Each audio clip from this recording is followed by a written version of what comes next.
సాయి ప్రసన్నక ఛానల్లో మీరు ఆల్రెడీ చూసే ఉంటారు కదా, ఈ వెయిట్ లాస్ పౌడర్ ఇది అదే అనమాట. యాక్చువల్లీ నేనే చేసుకుందాం అనుకున్నా, బట్ నాకు బ్లాక్ జీరా దొరకట్లేదు. బ్లాక్ జీరా అని అడిగితే ఇక్కడ వీళ్ళు కలోంజీ ఇస్తున్నారు. సో నేను తెప్పించేసుకున్నాను. అండ్ ఫ్రైడే కదా అని చెప్పి శారీ కట్టుకున్నాను.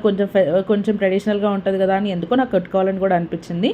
అలాగే ఇక్కడ నేను దేవుడు అన్నీ క్లీన్ చేసుకొని మళ్ళీ ఇక్కడ బొట్లు పెట్టేసుకుంటున్నాను అనమాట. కడపకు కూడా యాక్చువల్గా పూజ చేసుకున్నాను. మార్నింగ్ చేసుకోవాలి, బట్ నాకు కుదరలేదు. సో ఈవినింగ్ చేసుకున్నాను. ఇక్కడ మా హస్బెండ్ అక్కడ నాకు దేవుడు పడాలకన్నీ ఫొటోస్ పెట్టేసి కొంచెం హెల్ప్ చేస్తున్నారనమాట. నెక్స్ట్ ఇక్కడ మనం నేను దీపారాధన చేసేసుకున్నాను. అండ్ అది రికార్డ్ చేయలేదు నేను, బికాజ్ ఐ గెస్ నాకు వద్దనిపించింది. నైట్ నాకు ఇలా ఏం తినాలనిపించకపోతే డిన్నర్కి మేము మోమోస్ తీసుకుందామని చెప్పి వెళ్ళాను. యాక్చువల్లీ సురేష్ అన్నం తినేసాడు, నా ఒక్కదానికోసమే మోమోస్ అనమాట. వెజ్ మోమోసే. అండ్ అక్కడికి వెళ్ళి మేము అక్కడ ఒక ప్లేట్ మోమోస్కి వన్ కప్ సూప్ ఫ్రీ అనమాట. ఆ సూప్ తాగేసి మోమోస్ తినేసి మళ్ళీ నడుచుకుంటూ వచ్చేసాం. యాక్చువల్లీ ఈ మోమోస్కి ఒక స్పెషాలిటీ ఉంది, అదేంటో తెలియాలి అంటే చెప్పండి, నేను నెక్స్ట్ వీడియోలో చెప్తాను.